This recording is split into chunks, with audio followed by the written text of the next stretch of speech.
সকলকে ভক্তিশাস্ত্রের ক্লাসে সুস্বাগতম। আমরা উপদেশ অমৃত আজকে 9, 10, 11 শ্লোক আলোচনা করব। তার আগে আমরা সকলে একসাথে মঙ্গলাচরণ করব।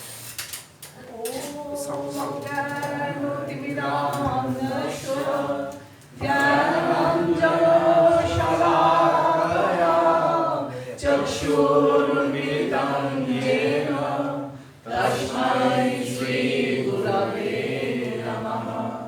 শ্রী চৈতন্যমনোভীষ্টং স্থাপিतं येन ভূতলে স্বয়ং রূপং গদামह्यं দদাতিশ পদান্তিকं বন্দেহং শ্রীগুরো শ্রীযুতো পদকমलं শ্রীগুরুं বৈষ্ণবাংশ্চ শ্রীরূপং বিশারজাতং সহগণরঘুনাথং নিত্যং तं সজীবং সাদ্বৈतं সাবধূतं পরিজনসহিतं কৃষ্ণ চৈতন্য দেবং শ্রী রাধা কৃষ্ণ পাদানাং সহগণললিতা শ্রী বিশাখান্বিতাংশ্চ নমো বিষ্ণুপাদায় কৃষ্ণপৃষ্ঠায় ভূতলে শ্রীমতে ভক্তিবেদান্ত স্বামিনী নামিনে নমস্তে সরস্বতী দেবে গৌরবাণী প্রচারিণে নির্বিশেষ শূন্যবাদী পাশ্চাত্য দেশতারিণে নমো মহাপদনায় কৃষ্ণ প্রেমপ্রদায়তে কৃষ্ণায় কৃষ্ণ চৈতন্য নামে গৌরীশে নমঃ। হে কৃষ্ণ করুণা সিন্ধু দীনবন্ধু জগৎপতে গোপেশ গোপিকাকান্ত রাধাকান্ত নমস্তুতে। তপ্তকাঞ্চন গৌরাঙ্গী রাধে বৃন্দাবনেশ্বরী বৃষভানুসুতে দেবী প্রণমামি হরিপ্রিয়ে। নীলাচল নিবাসায় নিত্যায় পরমাত্মনে বলভদ্র সুভদ্রাভ্যাম জগন্নাথায় তে নমঃ। বাঞ্ছাকল্পতরুভ্যশ্চ কৃপা সিন্ধুভ্যেব চ পতিতানাং পাবনেভ্যো বৈষ্ণবেভ্যো নমো নমঃ। জয় শ্রী কৃষ্ণ চৈতন্য প্রভু নিত্যানন্দ শ্রী অদ্বৈত গদাধর শিবাসাদি গৌর ভক্তবৃন্দ। হরে কৃষ্ণ কৃষ্ণ কৃষ্ণ হরে হরে হরে রাম রাম রাম হরে হরে। হরে কৃষ্ণ। তো আমাদের আজকে পাঠ্য বিষয় হচ্ছে 9 নম্বর শ্লোক। তার আগে আমরা একটু দেখে নিই। প্রথম আমরা আলোচনা করেছিলাম 1 নম্বর শ্লোকে। সেখানে কি দেখলাম? কিসের কথা বলে উল্লেখ করা হয়েছে? আমাদের 6টা বেগকে আমরা কিভাবে ভক্তি পথে এগিয়ে যেতে পারবো। সর্বপ্রথম আমাদের এই 6টা বেগকে আমাদেরকে নিয়ন্ত্রণ করতে হবে। 2 নম্বর শ্লোকে কি ছিল? ভক্তির প্রতিকূল যে 6টা অবস্ট্যাকল আছে, প্রতিবন্ধ, সেগুলো কি কি?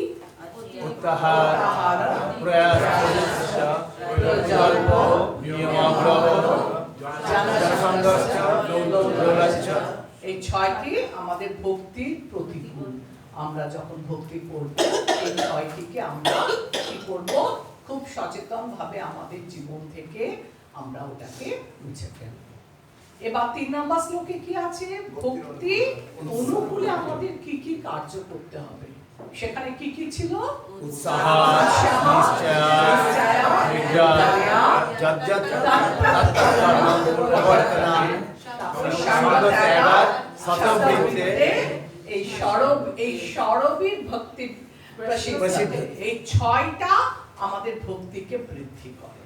তারপর 4 নাম্বার আমরা দেখলাম শ্লোকে কিভাবে ভক্তর সঙ্গে আমরা মৈত্রী স্থাপন করতে পারবো। সেখানে আমরা কি দেখলাম? কি কি দদাতি দদাতি গিন্নাতি গিন্নাতি বুঝ্ঝা আখাতি পৃচ্ছতি ভুঙ্ক্তে ভুঙ্ক্তে এই 6টা সরবীর একদম। এই 6টা হচ্ছে একে অপরের সাথে মৈত্রী স্থাপন করার জন্য আমরা কি করব? এগুলোকে আমাদের জীবনে গ্রহণ করব। 4 নাম্বার হয়ে গেল। এবার 5 নাম্বার শ্লোক। 5 নাম্বার শ্লোকে আমরা কি দেখলাম? 5 নাম্বার শ্লোকে দেখলাম যে আমরা কিভাবে যারা শুদ্ধ ভক্ত তারা কিভাবে কি বলবো পদাঙ্ক অনুসরণ না, শুদ্ধ ভক্তের পদাঙ্ক অনুসরণ করব। বলছে যে ভগবত ভক্ত ভগবান শ্রীকৃষ্ণের দিব্য নাম সর্বদা কীর্তন করছেন তাকে মনে মনে আদর করে। এবার আমরা মন্দিরে এসে দেখলাম কত ভক্ত আছে, আমরা কার সাথে কি রকম ব্যবহার করব তো সেটা আমাদের জানতে হবে, চিনতে হবে, বুঝতে হবে। তো বলছে যারা একদম কনিষ্ঠ ভক্ত তাদের মনে মনে আদর করা উচিত। তারপর যারা দীক্ষা গ্রহণ করে খুব সুন্দর অর্জন করছেন ভগবানের তাদের প্রণাম করা উচিত। আর যারা উত্তম ভক্ত তাদের কাছে আমরা কি করব? তাদের পদাঙ্ক অনুসরণ করে আমরা আমাদের ভক্তি পথটাকে চালিত করব। 5 হয়ে গেছে। 6 নাম্বার শ্লোকে আমরা কি দেখলাম? 6 নাম্বার শ্লোকে আমরা 6 নাম্বার শ্লোক পড়িয়েছি আগের দিনকে। কি দেখলাম? যে কাউকে বাহ্যিক দৃষ্টি থেকে দূর থেকে দেখে কারোর বিচার করব না। হতে পারে বাহ্যিক দৃষ্টিতে দেখে কারোর হয়তো কেউ পঙ্গু আছে, কারোর সাদা কালো রং আছে, এই বাহ্যিক দৃষ্টি থেকে আমরা কোনো ভক্তকে বিচার করব না। কারণ আমরা দেখেছি গঙ্গা নদী অতি পবিত্র নদী, কিন্তু এই গঙ্গা নদীতেও মাঝে মাঝে কি হয়? বুদবুদ ফেনা নোংরা থাকে। তো যারা শুদ্ধ ভক্ত তারা এর দোষগুলো বিচার করে না, তারা গঙ্গা নদীতে অবগাহন করে নিজেদের পবিত্র করে। তাই আমরাও ভক্তি পথে কখনো উন্নত ভক্তদের কোনো দোষ গুণ বিচার করব না। আমরা তাদের সাহচর্যে থেকে তাদের কাছে ভালো জিনিসটা গ্রহণ করার তাদের চেষ্টা করব এবং কখনোই দোষ দর্শন করা উচিত না। আর কি বলছে 7 নাম্বার শ্লোক? আমরা 7 নাম্বার শ্লোকে কি পড়ে এলাম? না, ভগবানের নাম গান মহিমা আমাদের সদা সর্বদা করা উচিত। যারা প্রথম আসে ভক্তি পথে তখন ষোলমালা তাদের কাছে একটা চাপ হয়ে যায়, ভাবে কতক্ষণে শেষ করব, তাই না? কিন্তু যদি ক্রমে ক্রমে সে মন্ত্রটা জপ করতে থাকে ধীরে ধীরে সেই মন্ত্রটা তাকে আনন্দ প্রদান করে। এটাকে কম্পেয়ার করেছে কার সঙ্গে? ঠিক যেন একটা পাণ্ডু রোগী, জন্ডিস আক্রান্ত, সে মুখের মধ্যে যখন খাচ্ছে তখন মিছরির স্বাদটা আস্বাদন করতে পারছে না। কিন্তু এই যে পাণ্ডু রোগ জন্ডিস, এর একমাত্র ওষুধ হচ্ছে এই মিছরিটা খেতে খেতে খেতে খেতে এক সময় তার রোগটা নিরাময় হবে। আর রোগ যখন সেরে যাবে তখন সে মিষ্টি, এই মিছরির যে মিষ্টতা, তার যে স্বাদ সেটা আস্বাদন করতে পারবে। ঠিক তেমনি ভাবে এই হরে কৃষ্ণ মহামন্ত্র জপ করতে প্রথমে আমাদেরকে অনেক কষ্ট পেতে হচ্ছে বা এটা বিষবহ মনে হচ্ছে। প্রথমে বিষবহ, আর পরিণামে কি অমৃত লাগে।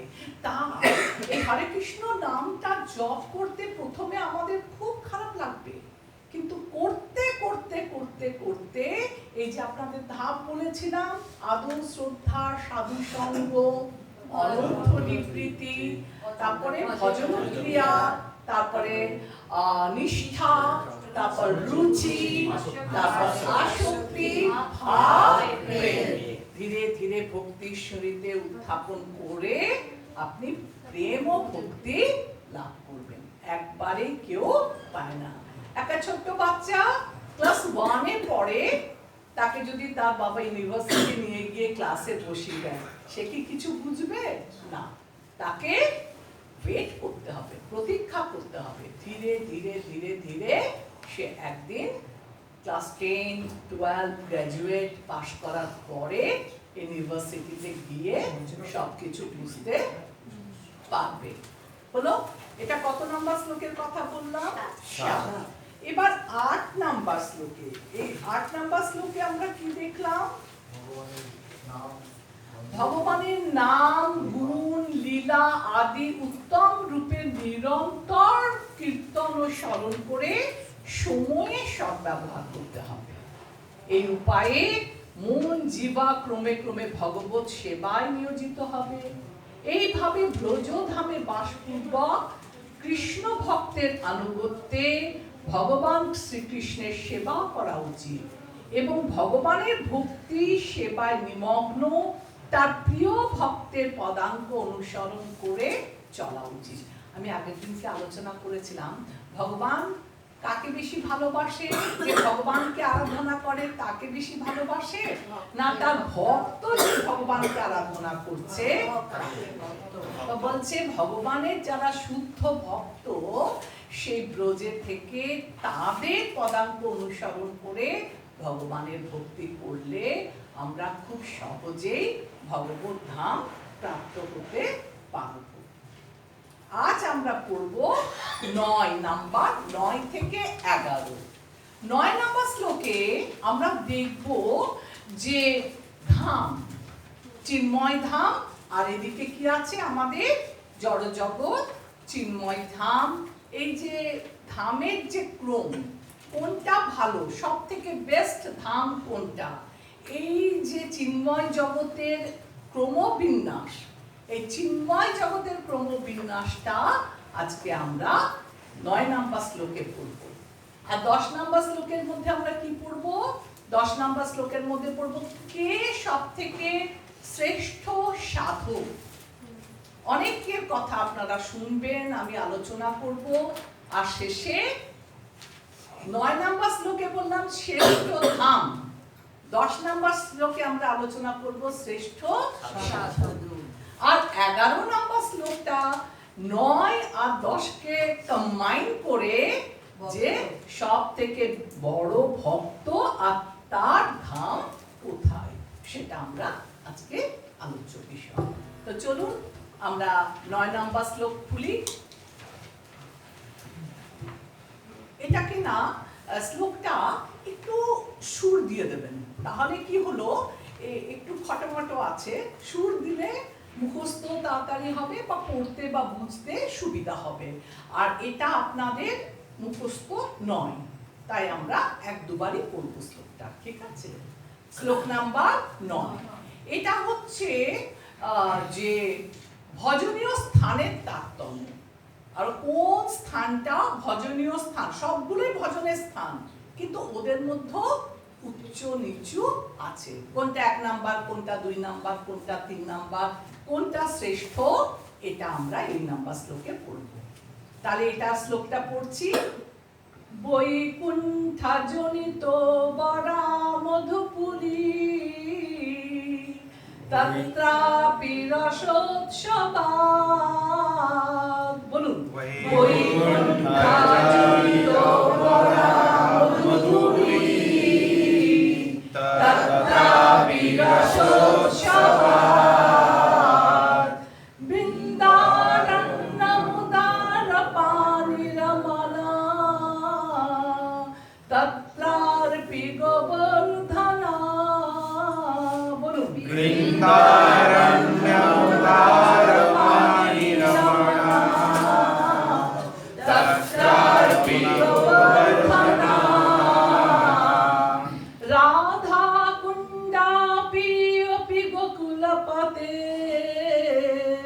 প্রেমামৃতা প্লাবনাৎ রাধা কুণ্ড মহিমামি গোকুলপদে প্রেমামৃতা প্লাবনাৎ কুর্জাদাস্য বিরাজত গিরিতটে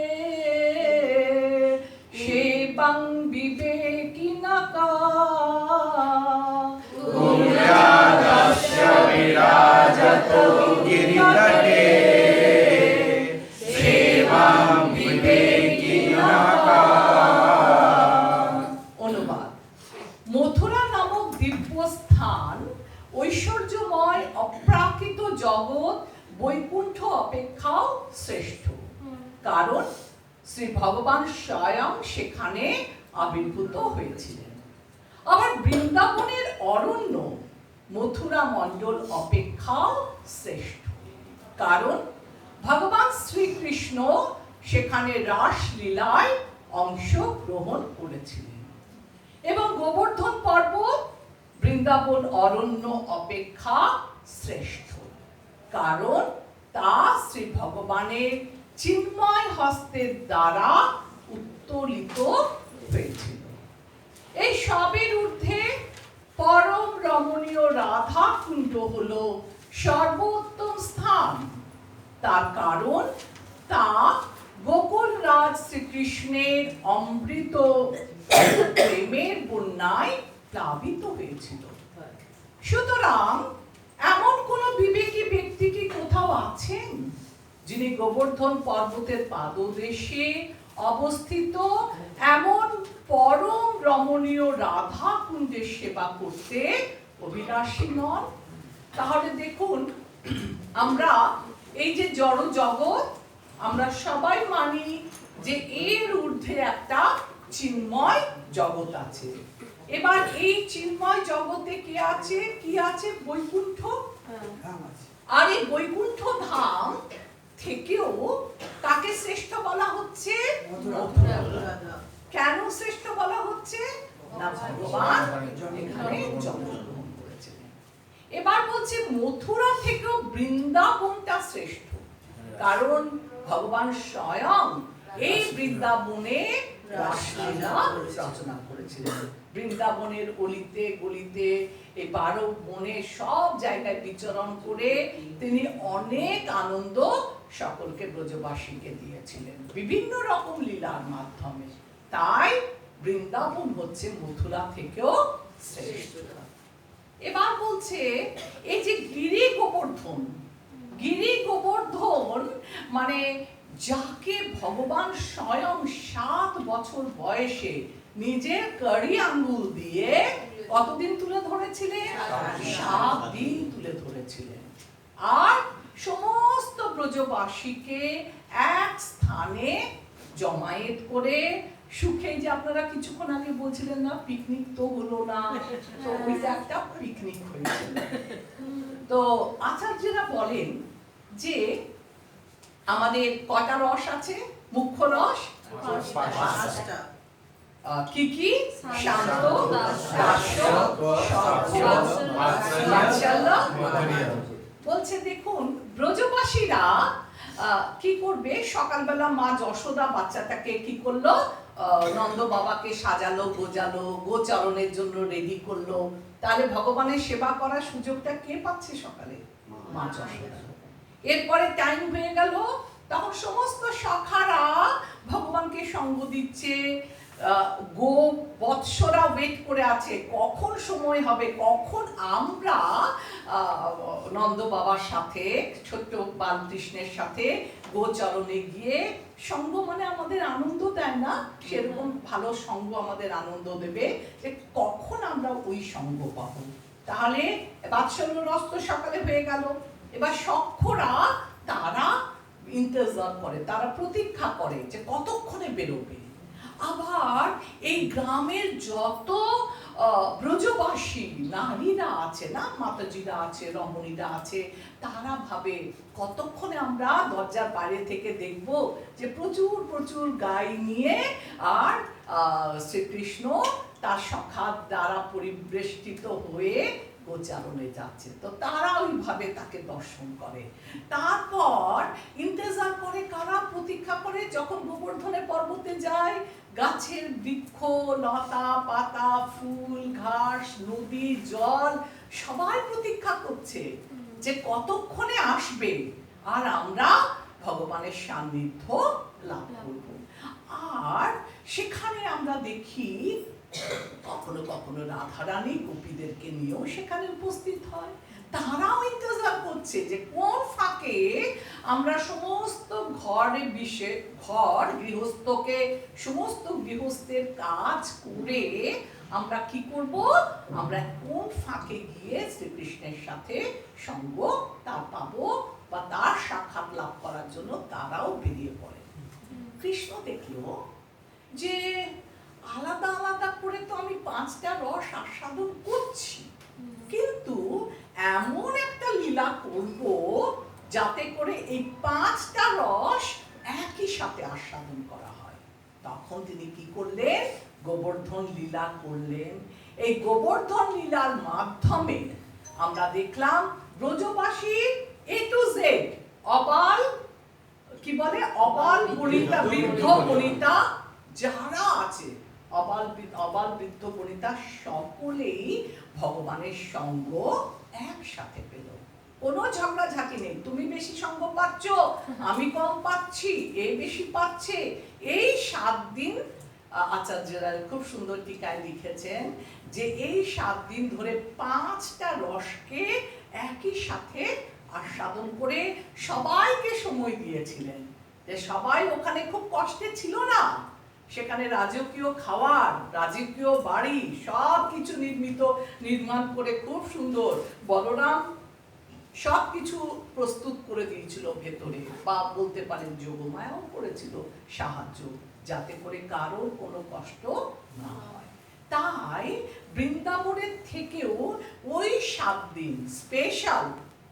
আমরা তো ঘরে সারা জীবন থাকি, কিন্তু যখন আমাদেরকে বাইরে বেড়াতে নিয়ে যায় বা আমরা পিকনিকে যাই, বলি না আজকে কি ভালো লাগলো, একঘেয়ের থেকে একটু আলাদা। তো বলছে বৃন্দাবনে তো লীলা করে, কিন্তু এই যে গোবর্ধন লীলা সমস্ত ব্রজবাসী মিলে 7 দিন একত্রিত থেকে এই যে রসের আস্বাদন, সেটা ছিল অতুলনীয়। এবার বলছে এই গোবর্ধন পর্বতের তলায় কি আছে, রাধা কুণ্ড। আর তার আগে আমি যেটা বলতে ভুলে গেছি, মানে বলিনি আপনাদেরকে, এই চিন্ময় জগৎটা 1/3 ধরে আছে, ঠিক আছে। 3 ভাগের 1 ভাগ হচ্ছে জড় জগৎ, আর বাকি 3 ভাগই হচ্ছে বৈকুণ্ঠ, চিন্ময় জগৎ, ঠিক আছে। কিন্তু দেখুন এই 1/3, এই যে 1 ভাগ যে জড় জগৎ, তার মধ্যেও কত বৈচিত্র্য রয়েছে। বলছে এই গোবর্ধনের পর্বতের ঠিক নিচে রাধাকুণ্ড আছে। রাধাকুণ্ড কি করে সৃষ্টি হলো আপনারা সকলেই জানেন, কিন্তু তা হলো বলার খাতিরে বলা যে একবার রাধা রানী কি করেছিল, কে কোন অসুর এসেছিল ওদের যখন গোচারণ করতে যাচ্ছিল, কৃষ্ণ সব সখাদের নিয়ে গোচারণে গেছিল, তখন ক্রমাগত কংস এক এক করে অসুর প্রেরণ করছিল। কেন? কৃষ্ণকে বধ করার জন্য। কিন্তু কৃষ্ণ অতি সহজেই বুঝে যায়, আর গাভী রূপে এসেছিল, আর ওই আর ওকে কি করেছিল, হত্যা করে দিয়েছিল। তো গাভী হত্যা করা পাপ না? তো রাধারানী বলল যে তুমি তো পাপ করলে। বলছে আমি অসুর বধ করলাম, ও তো আমাদের বধ করতো, তা আমি তোমাদের রক্ষা করলাম, তোমরা আমাকে পুরস্কৃত না করো, তোমরা আমাকে নিন্দা করছো। শুধু নিন্দাও না, বললো সে অসুর হোক যাই হোক, সে তো এসেছিল গাভী রূপে, তুমি গাভীকে হত্যা করলে, অতএব তুমি অস্পৃশ্য, তোমাকে কি করতে হবে, প্রায়শ্চিত্ত করতে হবে। কিসের প্রায়শ্চিত্ত? তোমাকে সমস্ত তীর্থে স্নান করতে হবে। তখন বাঁশি দিয়ে মাটিটা খুঁড়ে সব তীর্থকে আহ্বান করলো, আর সমস্ত তীর্থ এসে সেখানে প্রবেশ করে ওটা কি তৈরি হলো? শ্যামকুণ্ড। শ্যামকুণ্ডতে স্নান করে নিজে পবিত্র হলো, পবিত্র হয়েই বলছে রাধারানীকে এখন তুমি অপবিত্র। বলছে কেন? বলছে তুমি আমাকে দোষারোপ করেছো, আমি তো অসুর মেরেছি কিন্তু তোমারও তো পাপ হয়েছে, তাই তোমাকেও স্নান করতে হবে। তো রাধারানী নিজে চুড়ি দিয়ে একটু মাটি খুঁড়লো, কিন্তু তাকে হেল্প করলো কে? স্বয়ং কৃষ্ণ।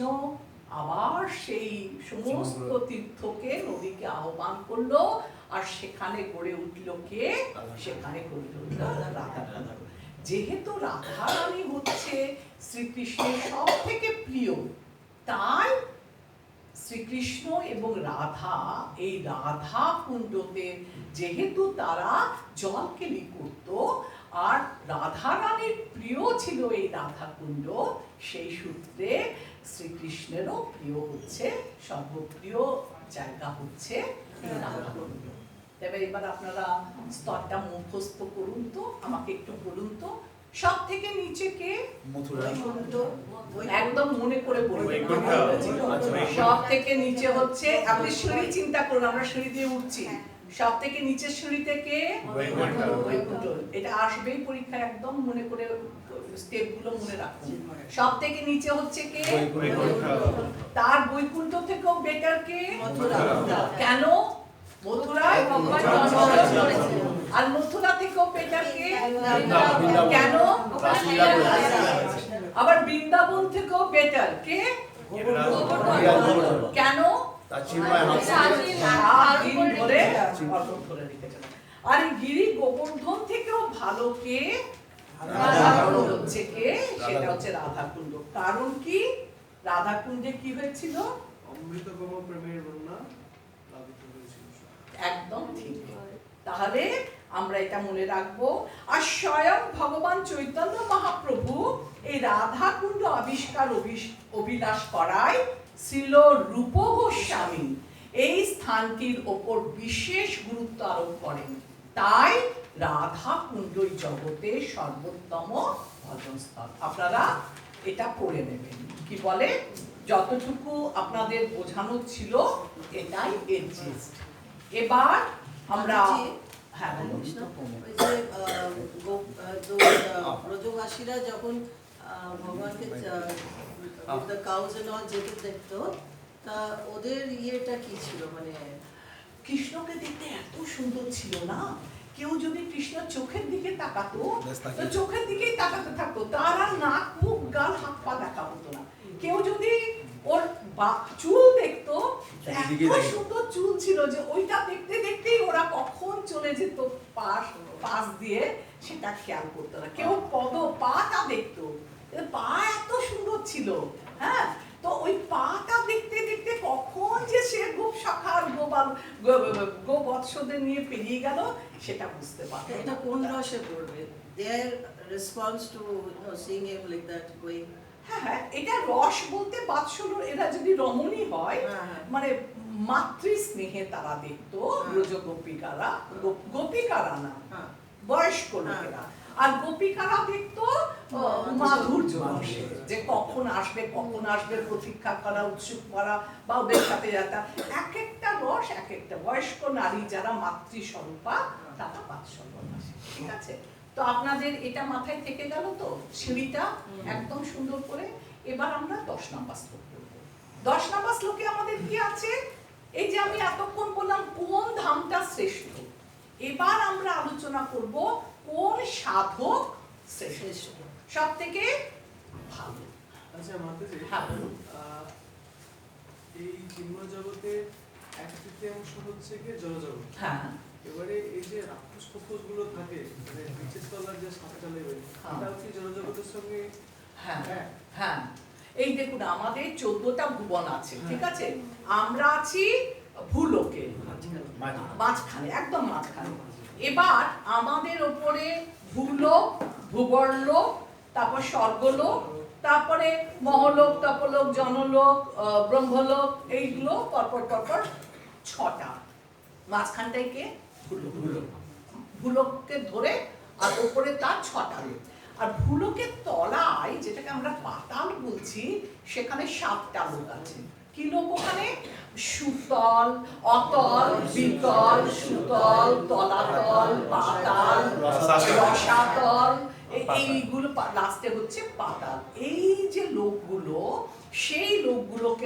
সেই লোকগুলোতে বিভিন্ন রকমের পশুর প্রবৃত্তির লোকেরা আছে। আবার সেখানে আবার ধ্রুব মহারাজেরও জায়গা আছে,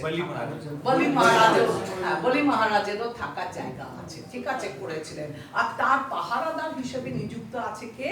স্বয়ং ভগবান। তো এই যে লোকগুলো, এই লোকগুলো সবই আপনার জড় জগতের মধ্যে পড়ছে। একটা আমরা আছে না, আব্রহ্ম ভুবনা লোকা,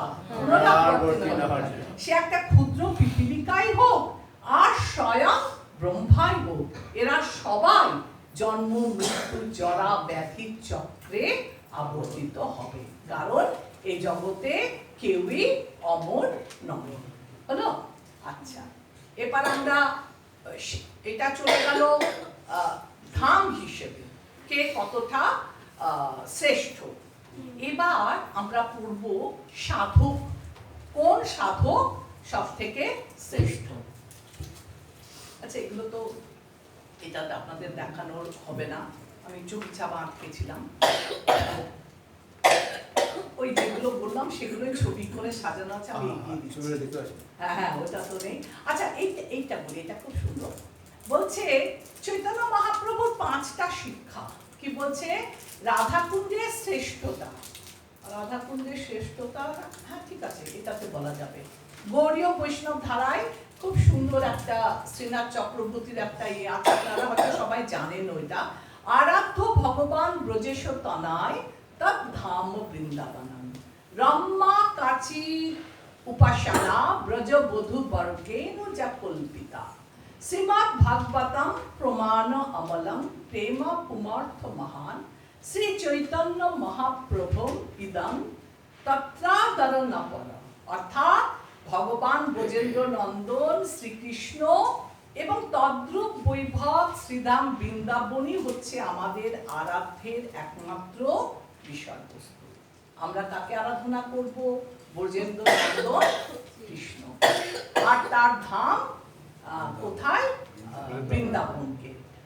আর বলছে নেক্সট কথা, যেভাবে ব্রজবধূগণ যেভাবে কৃষ্ণের আরাধনা করেছিল সেই উপাসনাকে শ্রেষ্ঠ উপাসনা ধরা হয়। শ্রীমদ্ ভাগবত গ্রন্থই নির্মল শব্দ প্রমাণ এবং প্রেমী পরম পুরুষার্থ, এটি চৈতন্য মহাপ্রভুর মত।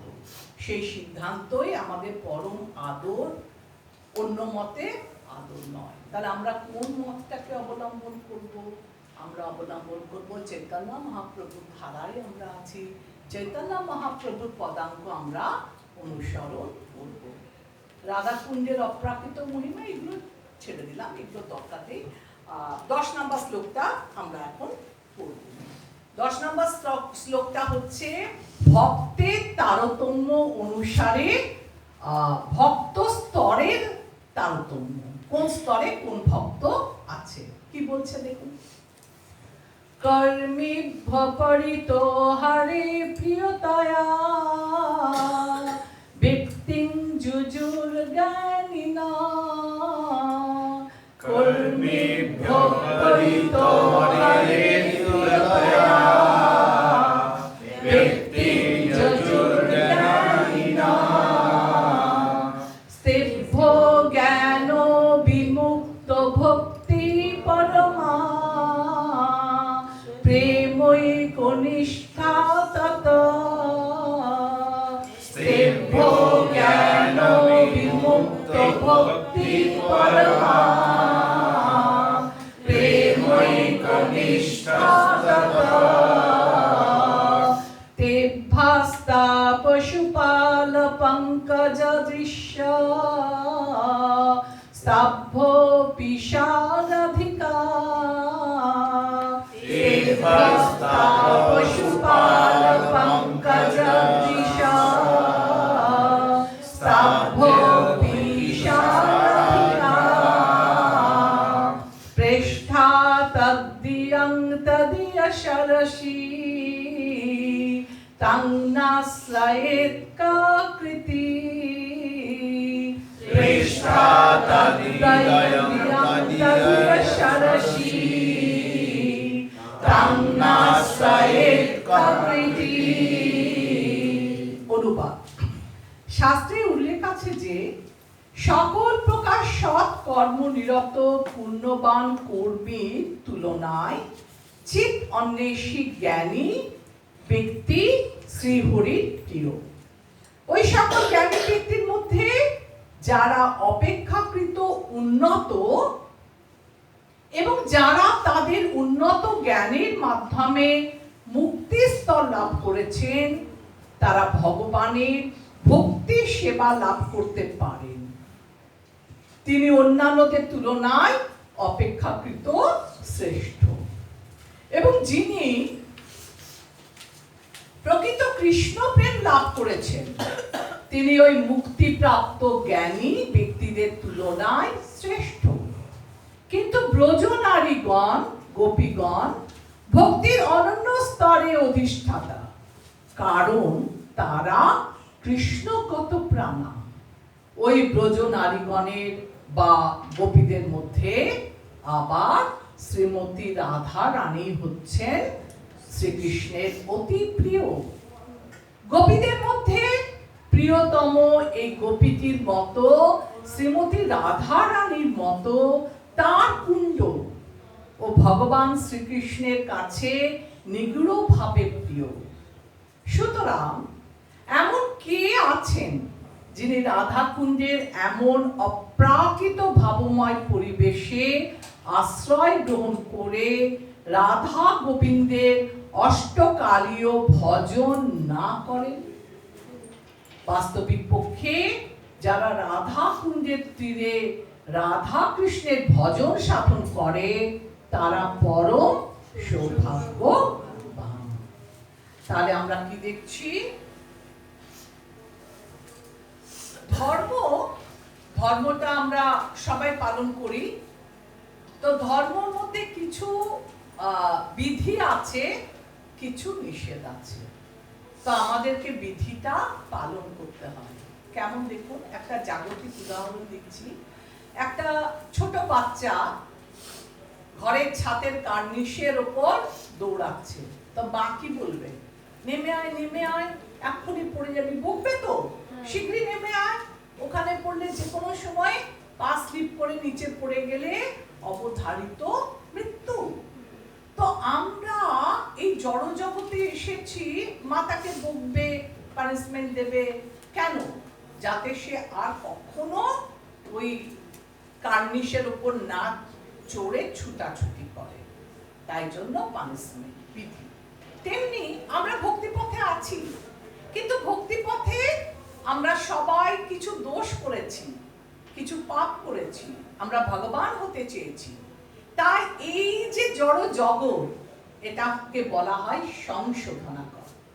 সংশোধনাগার এখানে আমাদের পাঠানো হয়েছে, আমরা যেন নিজেকে রেকটিফাই করে আবার আমরা ভগবত ধামে ফিরে যাই। কিন্তু এই রেকটিফাই কি করে হবে? এই রেকটিফাই করার জন্য ভগবান আমাদেরকে কিছু বিধি দিয়েছে। সেই বিধি নিয়ম আমরা করতে করতে, বিধি পালন করতে করতে একটা সময় আসবে যখন আমরা কিছু বিধি, কিছু নিয়ম কানুন আর কিছু নিষেধ। বিধিটা কি?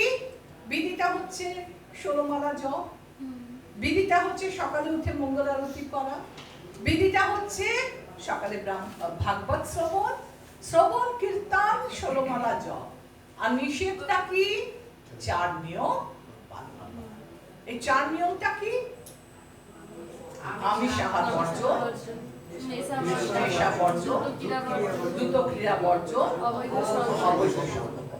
তো এই কিছু বিধি, কিছু নিষেধের মাধ্যমে আমরা আবার ভগবত ধামে ফিরে যেতে পারি। দেখুন, এই জগতে ভজন আর ভোজন একই রকম লাগছে না শুনতে? ভজনটা কি? ভজন হচ্ছে আত্মার খাবার। আমরা যখন ভগবানকে ডাকছি, ভজন করছি, এই খাবারটা এটা হচ্ছে আত্মার খিদে। আর যখন আমরা ভোজন করছি সেটা হচ্ছে আমাদের দেহের খিদে, তাই না? আমাদের দেহটাকে বাঁচিয়ে রাখতে গেলে আমাদের ভোজন করতে হবে। আর যদি আমরা আত্মাকে বাঁচিয়ে রাখি, আত্মাকে আনন্দ দিতে চাই, তাহলে আমাদের কি করতে হবে? তো এই জগতে সবাই ভজন করে কেন? যারা ভগবানের ভক্ত হতে চায়, জড়জগৎ থেকে ভোগ করতে না চায়, তারা ভজন করছে। আর যারা জড়জগৎটাকে ভোগ করতে চাইছে, তারা তাদের ইন্দ্রিয় তৃপ্তির জন্য অনবরত ভোজনে রত থাকছে। এবার দেখুন, এরকম হয় না? একবার নারদ মুনি গেছেন, গিয়ে দেখছেন প্রয়াগে অনেক লোক স্নান করছে, অনেক লোক স্নান করছে। আর কি হয়, যারা শুদ্ধ ভক্ত তারা তো কখনো বলবে না যে আমি শুদ্ধ ভক্ত। কি বলে? প্রভু আপনি কত ভক্তিতে উন্নতি করেছেন, আমার তো কিছু হলো না। যার সঙ্গে যাকে দেখে একে অপরকে বলে আপনি কত কত মহৎ ভক্ত, আপনি কত বড় ভক্ত, আমি আপনার সমতুল্য না। দেখছে হাজার হাজার লোক স্নান করতে এসেছে আর একে অপরের প্রশংসা করছে যে তোমরা আমার থেকে অনেক বড় ভক্ত। বলছে না না, তাই হয়, আপনি মহান। এ বলছে আপনি মহান। তখন নারদ মুনি বলছে জিনিসটা তো আমাকে একটু বিচার করতে হবে, কে মহান? তখন দেখছে এক ব্রাহ্মণ তার একটা বাক্স থেকে একটা শালিগ্রাম বার করলো। সেই শালিগ্রামের পুজো করে না, সেটাকে খুব সুন্দরভাবে তার স্ত্রী পুত্র পরিবার জন এসেছে সাথে, তাদের সকলকে নিয়ে খুব সুন্দরভাবে এই শালিগ্রামের পুজো করলো। আবার শুধু পুজো করলো না, তার শৃঙ্গার করলো সেই এতেই জনারণ্যের ভেতর, এবং পুজো করলো খুব সুন্দরভাবে নিষ্ঠা সহকারে, আর ভজন করলো।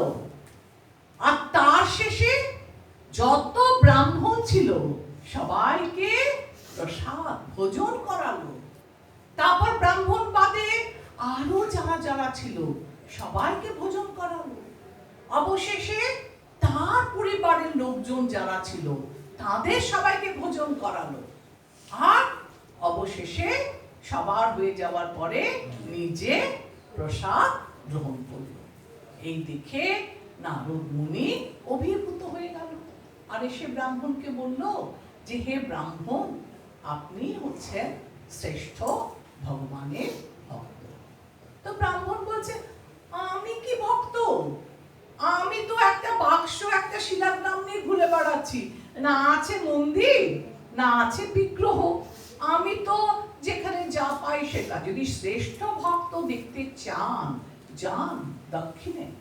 দক্ষিণের অমুক রাজা, তার বিশাল মন্দির, তার বিগ্রহ স্বর্ণ দ্বারা তৈরি, সেখানে গেলে আপনি খুঁজে পাবেন আসল ভক্তকে। তো নারদ মুনি খুঁজছে কে আসল ভক্ত। গেল, গিয়ে রাজার সাথে সাক্ষাৎ করলো, রাজাকে প্রণতি নিবেদন করে বলল আপনি হচ্ছেন মহান ভক্ত, আপনার এত সুন্দর মন্দির, আর আপনার এত মন দিয়ে এই যে আপনি আগেকার দিনে রাজাদেরকে রাজশ্রী বলতো। এক ধারে তারা রাজা, অপর ধারে তারা পারমার্থিক শিক্ষায় একদম অব্যর্থ, খুব ভালোভাবে তারা পারমার্থিক জ্ঞান বা ভগবানের আরাধনা করে। তো বলল হে নারদ মুনি, আমি করছি, আমি রাজা, আমি তো একটা বিগ্রহকে পুজো করছি। আপনাকে যদি শ্রেষ্ঠ ভক্ত খুঁজতে হয় তাহলে আপনি যান স্বর্গে, সেখানে দেবরাজ ইন্দ্র আছে। আমি তো বিগ্রহ করছি, আর স্বয়ং ভগবান তার কাছে পুজো নেয়। তো ইন্দ্রই হচ্ছে সর্বশ্রেষ্ঠ ভক্ত ভগবানের। গেল নারদ মুনি ইন্দ্রের কাছে, ইন্দ্রকে গিয়ে বলল ইন্দ্র, আমি জানি তুমি হচ্ছ ভগবানের শ্রেষ্ঠ ভক্ত। বলছে ছি ছি, একই কথা, আমি যদি শ্রেষ্ঠ ভক্ত হই তাহলে আমি কি কখনো ওই 7 দিন ধরে বৃষ্টিপাত করে ভগবানকে এত কষ্ট দিই? আমি শ্রেষ্ঠ ভক্ত নই।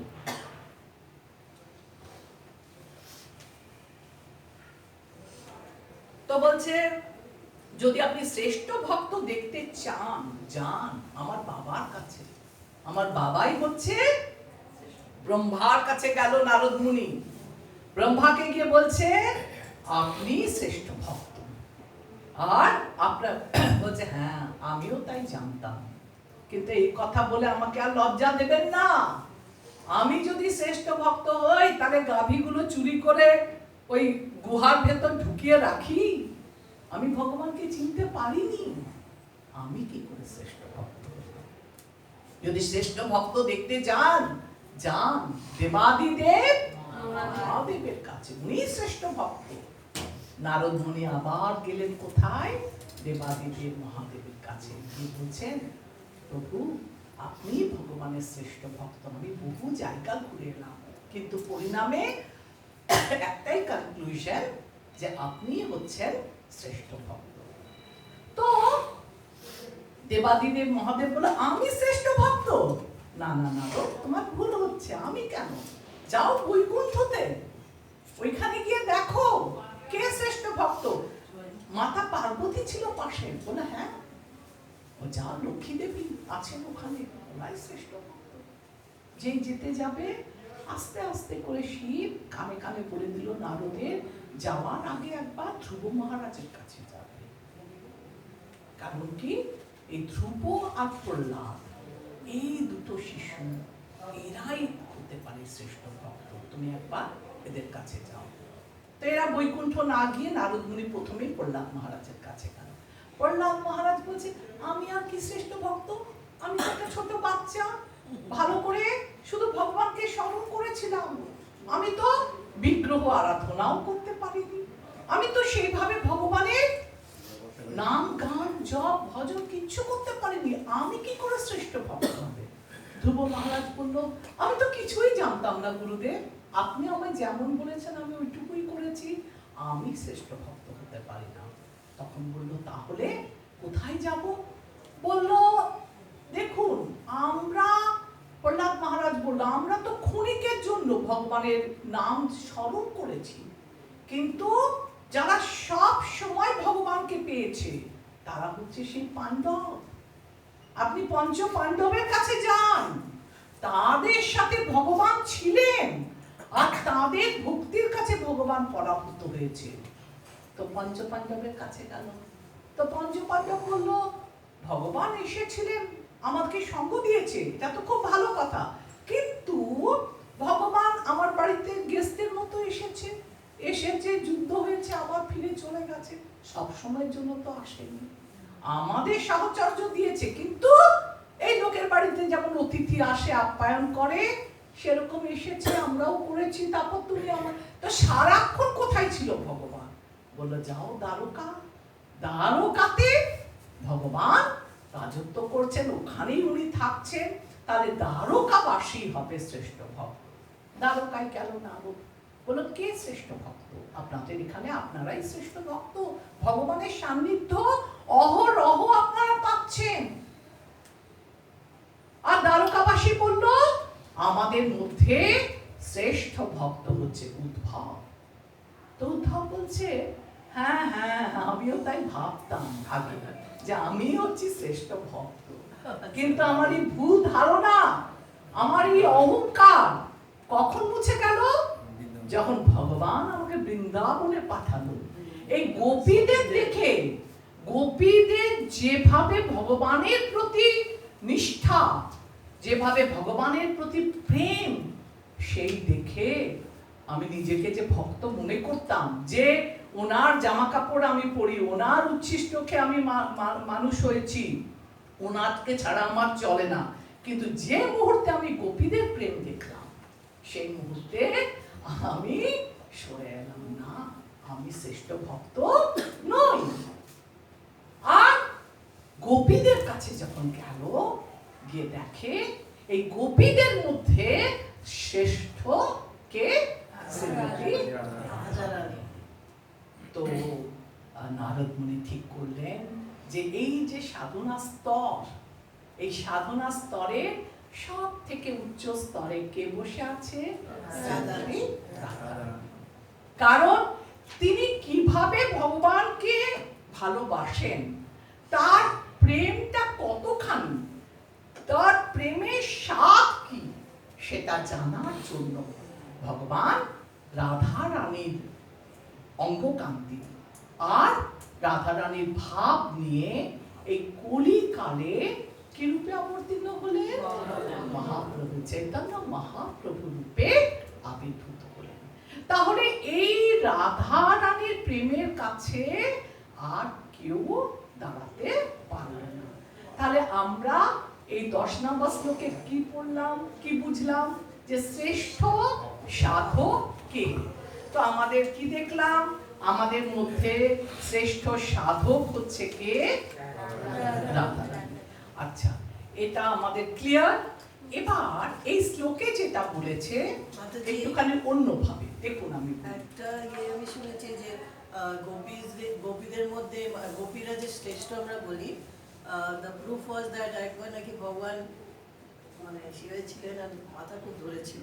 হ্যাঁ, পায়ের ধুলো আনতে বলেছে। তো সেখানে রাধা রানীর উল্লেখ তো ছিল না, কারণ গোপী তখন পায়ের ধুলো বললো কি আমার খুব মাথা ব্যথা করেছে, তো যাও নিয়ে এসো। সে একই ভাবে সবার কাছে যাবে আর সবাই ভাবে ভগবানের পায়ের ধুলি দেব, তাহলে তো আমাদের পাপ হবে, আমরা নরকে যাব। কিন্তু যখন বৃন্দাবনে গিয়ে গোপীদের বলল, তখন গোপীরা রাধা রানী বলল পাপ হচ্ছে হোক, ভগবানের যদি আমাদের পায়ের ধুলো পেয়ে মাথা ব্যথা সেরে যায়, তাহলে তুমি শত শত বালি নিয়ে যাও আমাদের পায়ের ধুলি আর ভগবানকে দাও। তার মধ্যে তোমাদের পাপের ভয় নেই? রাধারানী বলল পাপের ভয়, আমাকে যদি কৃষ্ণের যদি মাথা ব্যথা সেরে যায়, তার জন্য যদি আমাকে জন্ম জন্মান্তর নরক ভোগ করতে হয়, আমি তাতেও রাজি। কিন্তু প্রভুর তো মাথা ব্যথা সেরে যাবে। তো এই যে চিন্তাধারা, এর জন্য রাধারানী আর ব্রজের গোপিকারা হচ্ছে শ্রেষ্ঠ। এবার আমরা জড়জগতে ফিরে আসি। এবার আমরা স্টেপ বাই স্টেপ দেখব কারা শ্রেষ্ঠ ভক্ত। এটা জাস্ট আপনারা জেনে গেছেন এই শ্লোকে। এই জড়জগৎটাকে ভোগ করছে কারা? কর্মীরা। কর্মী প্রথম স্টেজ। কর্মী কারা? যারা কর্ম করে, সেটা পাপ কর্মই হোক আর পুণ্য কর্মই হোক। পাপ কার্য করলে নরকবাস আর পুণ্য কর্ম করলে স্বর্গবাস। কিন্তু স্বর্গ এবং নরক এই দুটোরই আলটিমেট কি?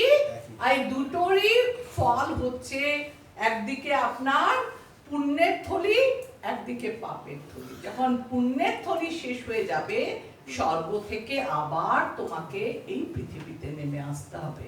আবার পুনরপি জানানাম পুনরপি মারানাম পুনরপি জননী জঠরে শয়নাম, বারবার জন্ম মৃত্যু জরা ব্যাধির চক্রে আবর্তিত হতে হবে। তাহলে কর্মী ভালো, কিন্তু কর্মীকে কি করতে হবে? জন্ম মৃত্যু জরা ব্যাধির চক্রে আবর্তিত হতে হবে। এটা কিন্তু আমি আবার সিঁড়ি বলছি। 1 নাম্বার সিঁড়িতে কে রইল? কর্মী। 2 নাম্বার সিঁড়ি, কর্মীর থেকে ভালো হচ্ছে জ্ঞানী।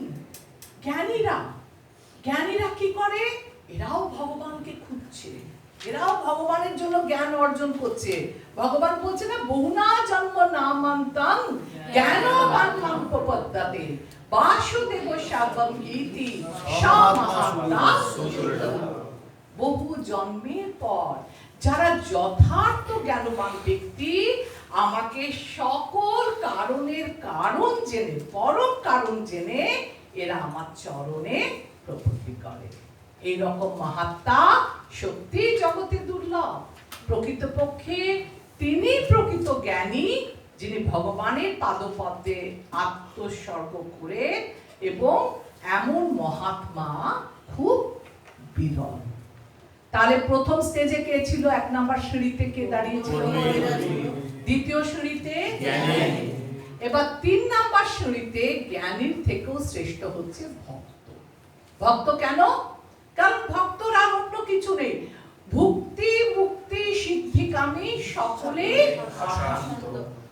কৃষ্ণ ভক্ত কি নিষ্কাম, অতএব শান্ত।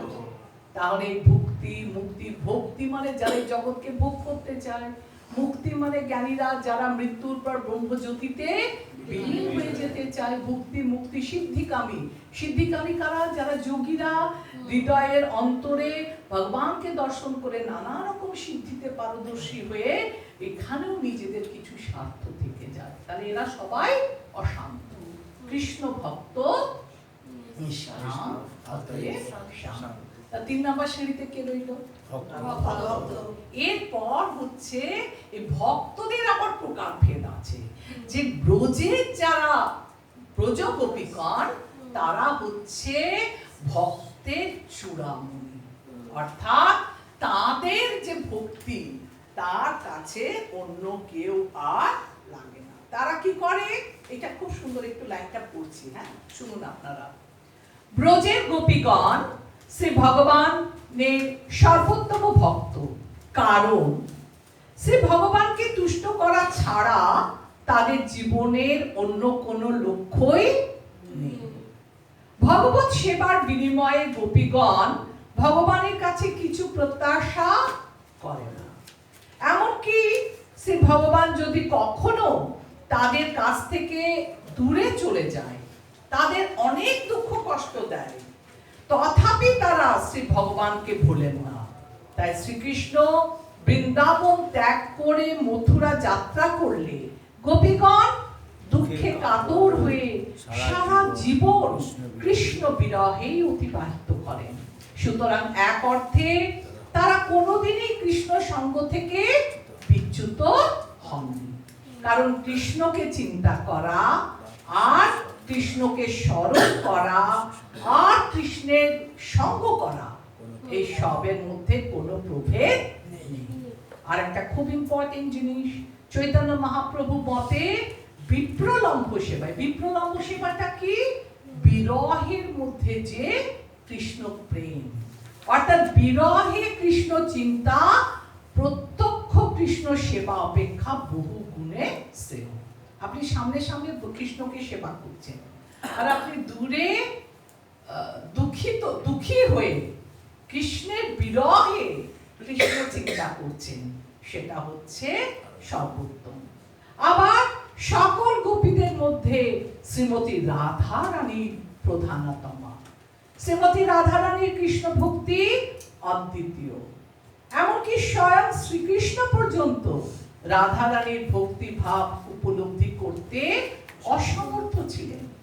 তাই রাধা রানীর শ্রীকৃষ্ণ প্রেম আস্বাদনের জন্য তিনি শ্রী চৈতন্য মহাপ্রভু রূপে আবির্ভূত হন। তো এই সিঁড়িটা আপনাদের মনে থাকবে। 1 নম্বর সিঁড়ি কি বললাম? 2 নাম্বার জ্ঞানী, 3 নাম্বার ভক্ত, 4 নাম্বার ব্রজের গোপীগণ, আর 5 নাম্বার এটাই মেনলি আপনার শ্লোক নাম্বার 10 ছিল। হ্যাঁ বলুন। বিপ্রলম্ব সেবাটা আরেকবার বলুন না। বিপ্রলম্ব মানে হচ্ছে বিরহে কৃষ্ণ চিন্তা। যখন গোপীদের ছেড়ে মথুরায় চলে গেল, তখন কৃষ্ণকে তো আর পায়নি, কিন্তু এত দুঃখ যে সব সময় দুঃখের মধ্যে কৃষ্ণকে স্মরণ করছে। বলছে কৃষ্ণকে স্মরণ করা আর সাক্ষাৎ কৃষ্ণ সেবার মধ্যে দুঃখের ভেতর যারা কৃষ্ণকে সর্বদা মনে করে, ওটা হচ্ছে বেটার। এটাকে বিরহে কৃষ্ণ চিন্তা করাকে বলা হয় বিপ্রলম্ব। ঠিক আছে মাসুজি, এখানে যে সেবাটার রেফারেন্স হচ্ছে এটা কি? বিপ্রলম্ব সেবা। হ্যাঁ, সো দ্যাট ইজ সেবা মানে কৃষ্ণকে চিন্তা করছে মনে মনে, সেটাই সেবা।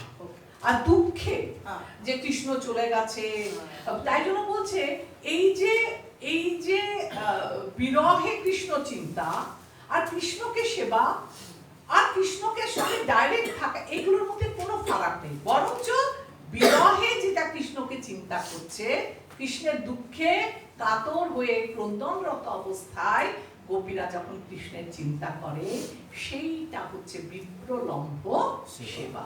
আর সেটাই হচ্ছে সব থেকে উৎকৃষ্ট সেবা। তাহলে 9 আর 10 আমরা শেষ করে ফেললাম। একটা ছিল কি, একটা ছিল প্রথমটা কিসের উপর ছিল, ধাম, শ্রেষ্ঠ ধাম, আর 9 হলো, আর 10টা কি ছিল, শ্রেষ্ঠ সাধক, শ্রেষ্ঠ ভক্তকে। এবার আমরা চলে আসি 11তে, আর 11তে আসে আমরা কি দেখব, যে এই 9 আর 10টাকে ক্লাব করেছে, শ্রেষ্ঠ ভক্তকে আর শ্রেষ্ঠ জায়গা, এটাকে ক্লাব করে। আচ্ছা, এটাতে আর সুরমুর কিছু নেই, গদ্য পদ্য আপনারা একটু ভালো করে শুনে বলবেন। হ্যাঁ, কৃষ্ণস্য উচ্চয় প্রণয় বসতি প্রেয়সী ভোপি রাধা। বলুন, কৃষ্ণস্য উচ্চয় প্রণয় বসতি প্রেয়সী ভোপি রাধা কুণ্ডং চাষ্টা মুনিভিরভি তস্তাদ্রিগেব বধাই।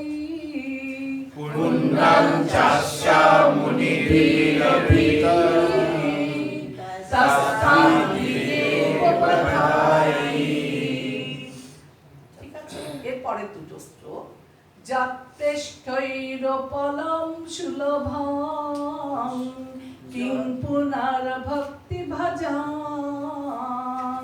যত্রেষ্ঠৈরপলম সুলভং কিং পুনর্ভক্তি ভজাং। তৎপ্রেমেদং সুকৃদপি শরা স্নাতুরাবিষ্করোতি। তৎপ্রেমেদং সুকৃদপি শরা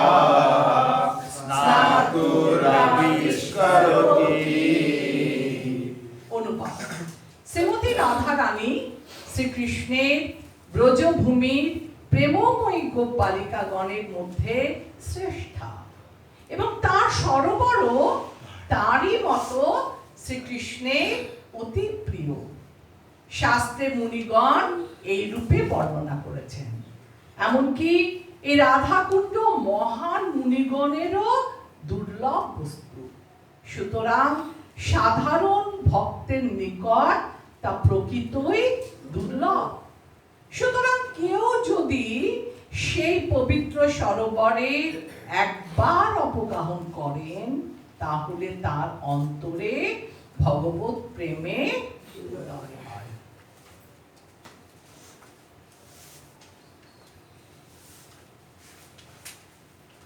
আচ্ছা, এখান থেকে দেখুন, আমরা তো সবাই ভক্তি করছি, ঠিক আছে, তো একবার বলে না যে প্রভুজি রাধাকুঞ্জে তো একবার স্নান করলাম, দুবার স্নান করলাম, ওই ভক্তি তো হলো না, ওই রাধা প্রেম তো জাগলো না। তো বলছে আমরা রাধাকুঞ্জে, না তার আগের একটা কথা বলি। একবার প্রভুপাদ সবাইকে নিয়ে এসেছিল রাধাকুঞ্জে স্নান করাবার জন্য। তো যা হয় না, রাধাকুঞ্জে নেমে সবাই তখন বিদেশি ভক্তরা জলকেলি করতে শুরু করলো, একে জল ছেটানো, হা হা হি হি, ওকে জল ছেটানো।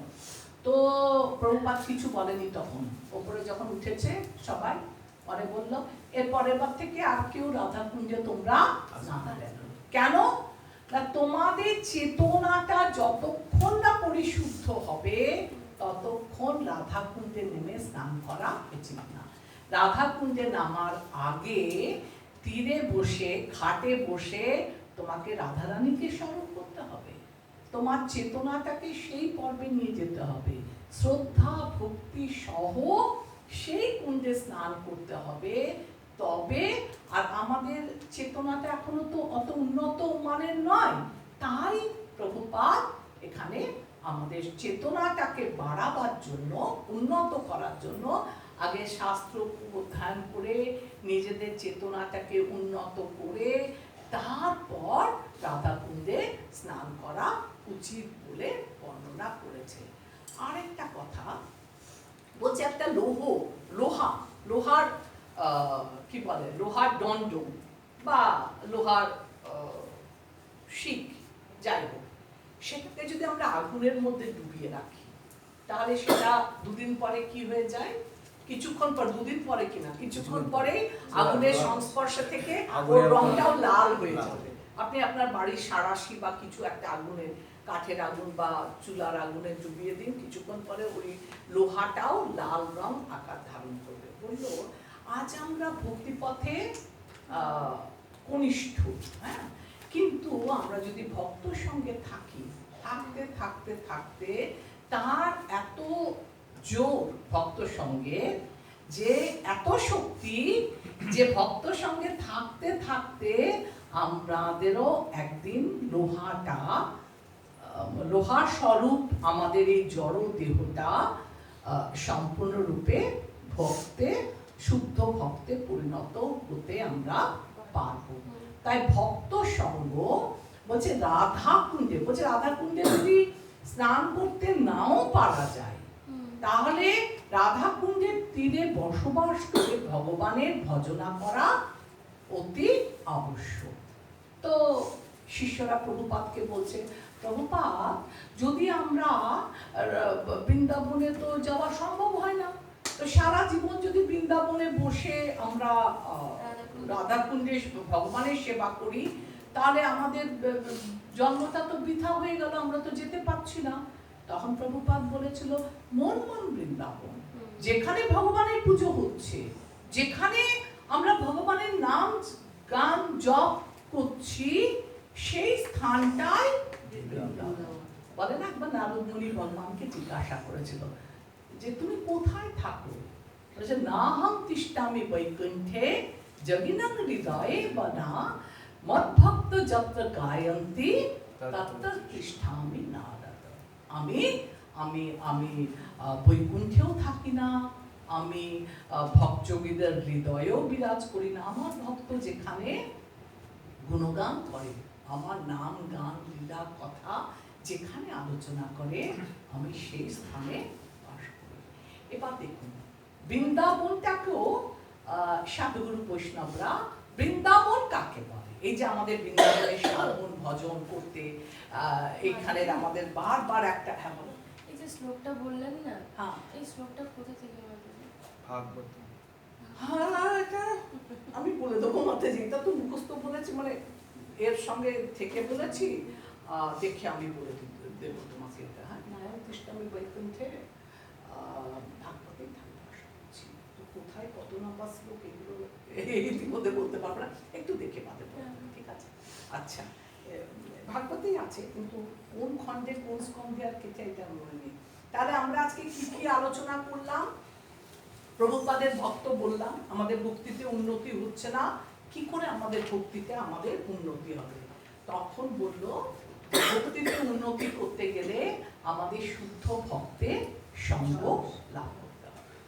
আচ্ছা, আর আমরা অনেক সময় পঞ্চরোগ, এখানে একটা আলোচনা করা হয়েছে, পঞ্চরোগ। এই পঞ্চরোগটা কি জিনিস? বলছে পঞ্চরোগ মানে কি? বলছে পঞ্চরোগ আমরা বলি না পাঁচ মিশেলি সবজি, তার মানে সব সবজিগুলো দিয়ে একটা বানিয়ে দিলে পাঁচ মিশালি সবজি হয়ে গেল। তো পঞ্চরোগ মানে কি? পঞ্চরোগ যা অনেকগুলো রোগ আমাদেরকে আক্রমণ করে। আবার পঞ্চরোগ মানে এটাও হতে পারে যে আমাদের পাঁচটা ইন্দ্রিয় আছে না, চক্ষু, কর্ণ, নাসিকা, জিহ্বা, ত্বক। চক্ষু যখন ভালো দেখতে পাবে না, অকেজো হয়ে যাবে। চক্ষু, কর্ণ, কান যখন ভালো শুনতে পাবে না। চক্ষু, কর্ণ, নাসিকা যখন ঘ্রাণ নিতে পারবে না। জিহ্বা যখন এই জিহ্বাটা দিয়ে শ্বাস চলে যাবে। ত্বক, ত্বকের স্পর্শ যখন, এই পাঁচটা হচ্ছে পঞ্চরোগ। এই পঞ্চরোগ দিয়ে কি হয়, আমরা নিষ্কৃতিকে কখন পেতে পারি? শুদ্ধ নাম জপ করার মাধ্যমে। দেখুন ভক্তি আছে, ভক্ত আছে। এবার ভক্ত, সেদিনকে আপনাদের আমি বললাম না যে একটা সাপকে নিয়ে যাচ্ছিল কে? একটা ঈগল, বিষটা পড়ে গেল, তার পাপ হলো। তো দেখুন এক বালতি পরিষ্কার জল, ঠিক আছে, আর এটাকে দুই ভাগে ভাগ করা যায়। এক বালতি জলে যদি এক ফোঁটা, জলটাকে দুটো বালতি ভাগ করে রাখুন, এক বালতি জলের মধ্যে যদি এক ফোঁটা বিষ ফেলা হয়, তাহলে পুরো জলটাই বিষ হয়ে যায়। আর এক বালতি জলে যদি এক ফোঁটা অমৃত ফেলা হয় তাহলে পুরো জলটাই অমৃত হয়ে যায়।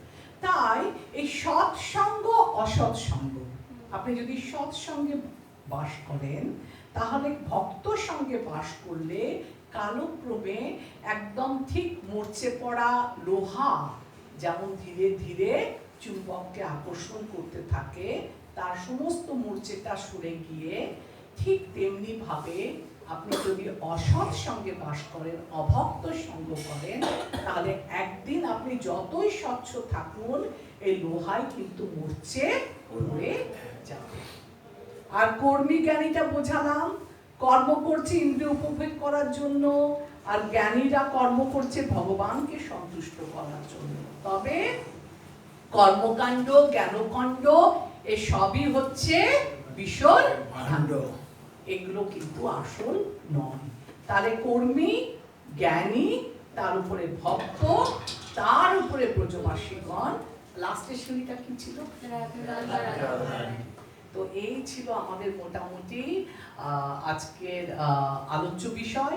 এই প্রসঙ্গে একটা কথা না বললেই না, সেটা হচ্ছে আপনারা পড়ে নেবেন, আপনাদের ওখানে আছে যে আমরা আমাদের সঞ্চিত অর্থকে কিভাবে ব্যয় করব। তো বলছে এটা আমরা রূপ গোস্বামীর কাছ থেকে ওর পদাঙ্ক অনুসরণ করে বলা হয়, যা আমরা, ভালো করে শুনবেন সবাই, যা আমরা উপার্জন করব তার 50% ভগবানের সেবায় দান করব। সে আপনি ভগবানের বাড়িতেই সেবা করুন, চাই মন্দিরে সেবা করুন, যেখানে করুন, ভগবানের সেবার্থে 50% অর্থ আপনাকে দান করতে হবে, রেখে দিতে হবে আলাদা সরিয়ে। আর 25% আপনার দেহজাত আত্মীয় আছে না, মা বাবা ভাই বোন স্ত্রী পুত্রগণ, তাদের জন্য খরচা করবে। আর 25% আপদকালীন সময় যখন ইমার্জেন্সি আসবে তখন আপনি ওই এটা ব্যয় করবেন। ঠিক আছে, এবার হ্যান্ডবুকটা সবাই খুলে ফেলুন। উপদেশামৃত প্রশ্ন উত্তর।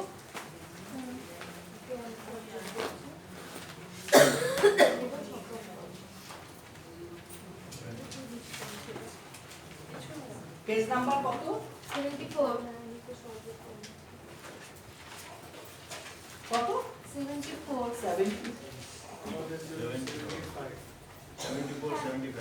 আচ্ছা, দেখুন আপনাদের মোটামুটি তো 9, 10, 11 আমি পড়িয়ে দিলাম, আর আগের দিনকে তো 7 নাম্বার অবধি আলোচনা করাই হয়েছিল, আর আজকে 9 নাম্বারে আপনারা, আমি জাস্ট পড়ে যাচ্ছি, আপনারা বুঝতে না পারলে বলবেন। চিন্ময় জগতে স্তরভেদ লিপিবদ্ধ করুন। ক্লিয়ার? রাধাকুণ্ডের প্রতি সর্বাপেক্ষা বেশি গুরুত্ব কেন শ্রীল রূপ গোস্বামী আরোপ করেছেন? কারণ চৈতন্য মহাপ্রভু সেটা কি করেছিল, এটা খুঁজে বার করেছিলেন এবং কাকে আদেশ করেছিলেন? রূপ গোস্বামী আরেকজন রঘুনাথ দাসকে, যে তোমরা এটাকে সংস্কার করবে। ভক্তদের মধ্যে গোপীরা কেন শ্রেষ্ঠ আপনারা পারবেন নিশ্চয়ই। ভক্তদের মধ্যে বিপ্রলম্ভ সেবা সংজ্ঞাবিদ আমি আলোচনা করলাম। আর রাধা কুণ্ডে কেউ যদি একবার অবগাহন করে তাহলে তার ফল কি হবে? সে কৃষ্ণ প্রেম। শেষ, সব কোশ্চেন আলোচনা হয়ে গেছে। এবার আপনারা আসুন উপমাতে। উপমাতে কি হচ্ছে, যদি হাতি নদীতে সুন্দর স্নান করে, কিন্তু স্নান শেষে তীরে উঠে সে সমস্ত দেহে ধুলো ছড়িয়ে দেয়, তাহলে এই ধরনের স্নানে কি প্রয়োজন? সেই রকম অনেক পরমার্থী আছে যারা হরে কৃষ্ণ মহামন্ত্র কীর্তন করেন এবং সেই সঙ্গে নানা প্রকার অপরাধও করে যাচ্ছে। তারা ভাবে হরে কৃষ্ণ মহামন্ত্র কীর্তন করার ফলে তারা সব রকম অপরাধ থেকে মুক্ত হবে। দেখুন এই যে উপমাটা, আমি যদি আপনাদেরকে একটা ছবি দিই, একটা হাতি সমুদ্রের নদীর থেকে জল তুলে তার সমস্ত গায়ে ছড়াচ্ছে, তাহলে আপনারা কি বুঝবেন যে আপনাকে এই শ্লোকটা, এই উপমাটা দিতে হবে। মাতাজি, ইয়েস, মাতাজি আমাদের এবারেও ছবি থাকছে তো? মাতাজি এগুলো আগের থেকে বলা যাবে না, কিন্তু এটা বলছি কি ছবি থাকলে কিটা লিখবেন। যখন আমি এটা আলোচনা করছি কিছু কথা বুঝে নিতে হয়, সেটা মুখে বলার দরকার। আচ্ছা, এবার দেখুন 2 নাম্বার শ্লোক। 2 নাম্বার শ্লোকটা দেখুন, আমি বুঝিয়ে দিচ্ছি, আমি আনসার বলছি না। নববিবাহিত স্ত্রী স্বামীর নিকট স্বাভাবিকভাবে শীঘ্র সন্তান আশা করে, কিন্তু তা সম্ভব নয়।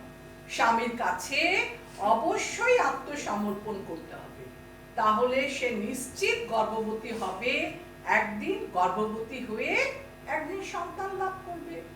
সেই রকম ভগবত সেবায় আত্মসমর্পণ মানে দৃঢ় বিশ্বাস। তো ভগবানের কাছে আপনাকে আত্মসমর্পণ করতে হবে, তবেই আপনি ভক্তিটা যথাযথভাবে পাবেন। এখানে আপনি যদি একটা নিউ ম্যারেজ কাপেলের ছবি থাকে, নতুন ম্যারেজ কাপেল, হ্যাঁ, স্বামী স্ত্রীকে দিয়ে দিলাম, বিয়ে হচ্ছে, তো আপনারা বুঝে যাবেন কোন শ্লোক লিখতে হবে। আপনাকে পরীক্ষা হলে আমি থাকবো না আর আমি আসবো না, কিন্তু আপনারা বুঝতে পারবেন। ভক্তদের ক্ষেত্রে নিচু কুলে জন্ম, গায়ের ময়লা রং, বিকৃত দেহ বা রোগাক্রান্ত বা অশক্ত দেহ উপেক্ষা করা উচিত নয়, কারণ তার দ্বারা তিনি কলুষিত হয়ে পড়েন না। ঠিক যেমন গঙ্গার জল বা বর্ষাকালে বুদবুদ ফেনা বা কাদা মিশ্রিত থাকলেও তা কখনো দূষিত হয় না। এটা আপনাদের আমি পড়িয়েছি খুব সুন্দর করে, হ্যাঁ।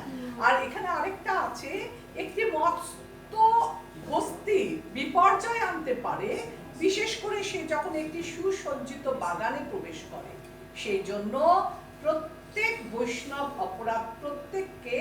বৈষ্ণব অপরাধ করা থেকে সাবধান। এই যে প্রশ্নটা, যে গঙ্গার জল কাদা মিশ্রিত হলেও একটা ঘোলা গঙ্গার জলে কেউ স্নান করছে, তার মানে সে গঙ্গার জলটা ঘোলা দেখছে, তবুও ওই ব্যক্তিটা ওই ঘোলা গঙ্গার জলে স্নান করছে, তার মানে ওটা কোন শ্লোক হবে মাতাজি? ঘোলা গঙ্গার জলে স্নান করলে উপদেশামৃতমের এই 6 নম্বর শ্লোকটা, যে ভক্তের ক্ষেত্রে নিচ কুল জন্ম, গায়ের রং ময়লা এগুলো ম্যাটার করে। 7 নম্বর শ্লোক, পাণ্ডু রোগাক্রান্ত। দেখুন আমি এগুলো ডিসকাস করছি, that doesn't mean that it will come in the exam, okay, কিন্তু আপনাদের সুবিধার্থে ডিসকাস করছি। পাণ্ডু রোগাক্রান্ত ব্যক্তি যেমন মিছরির মিষ্টতা আস্বাদন করতে পারে না, ঠিক তেমনি দেশের এরকম অবস্থায় কেউই কৃষ্ণ ভবনামৃতের আস্বাদন করতে উৎসাহী হয় না। তথাপি সকলের জানা উচিত পাণ্ডু রোগ থেকে মুক্তি একমাত্র ওষুধ হচ্ছে মিছরি। সেই রকম বিভ্রান্ত, বিপদগামী, উদ্দেশ্যহীন মানব জাতির সম্মুখে কৃষ্ণ ভাবনামৃতই একমাত্র পথ এবং মহামন্ত্র। কি সেটা? হরে কৃষ্ণ হরে কৃষ্ণ কৃষ্ণ কৃষ্ণ হরে হরে, হরে রাম রাম রাম হরে হরে। দুহাত তুলে হরে কৃষ্ণ করছে, তার মানে আপনাদের লিখতে হবে কি না, পাণ্ডু রোগে। ঠিক আছে, এবার কোশ্চেন আলোচনা হয়ে গেল, এটা আলোচনা হয়ে গেল। আপনারা যে যার ওপেন বই আমায় দিয়ে দিন। এবার এনেছেন যারা, আর যারা আনেননি তারা 13 তারিখে অবশ্যই জমা করবেন। এটা কালিন্দী প্রভুজির মারফত তাকে জমা করবেন, ঠিক আছে। আর একটুখানি 7:30 বাজে যারা এক্সাম নিতে চায়, হ্যাঁ বলুন। শ্লোক নাম্বার 5 এর কনিষ্ঠ অধিকারী ভক্তের সঙ্গে কিভাবে ব্যবহার করা উচিত? কনিষ্ঠ অধিকারী ভক্তের সঙ্গে শ্রদ্ধা, মনে মনে আদর করা, বই লেখা আছে, কনিষ্ঠ অধিকারী ব্যক্তিদেরকে মনে মনে আদর করা। আর মধ্য অধিকারী 4খানা দেওয়া আছে, 1 2 3 4 করে, সবাই খুব ভালো করে মুখস্থ করবেন। মধ্যম অধিকারীর কি কি 4টে মাথায় একবার পড়ে দাও তো, কি কি 4টে তুমি বার করেছো না খাতাটা? না, প্রশ্ন আপনারাই বলুন, কেউ একজন বলুন, পড়ুন, পড়ানো আমার হয়ে গেছে। हाँ बोलूं। डिटी वर्शिपिंग करता है हाँ और एक हुआ, शास्त्र আপনারা সবাই একটা একটা বলুন। প্রভুজি বললো যারা মধ্যম অধিকারী তারা খুব সুন্দরভাবে ভগবানের সেবা করে। 2 নম্বর বলুন কেউ একটা। তারা দীক্ষিত। তারা দীক্ষিত। হ্যাঁ, ভক্তের প্রতি মৈত্রতা স্থাপন করে। 2 নম্বর হয়ে গেল। 3 নম্বর 4টে পয়েন্ট আছে। 3 নম্বর মধ্যম অধিকারী, বইয়ে লেখা আছে বড় বড়, হ্যাঁ আমি দাগ দিয়েছিলাম, আপনাদের বলেছিলাম ভালো করে কনিষ্ঠ অধিকারী, মধ্যম অধিকারী আর উত্তম অধিকারী এগুলো পড়বেন। 3 নম্বর না, উত্তম বলিনি, মধ্যমের 4টে গুণ আছে, সেই 4টে গুণকে আমি আলোচনা করতে বলছি। অজ্ঞকে কৃপা করা, একদম ঠিক।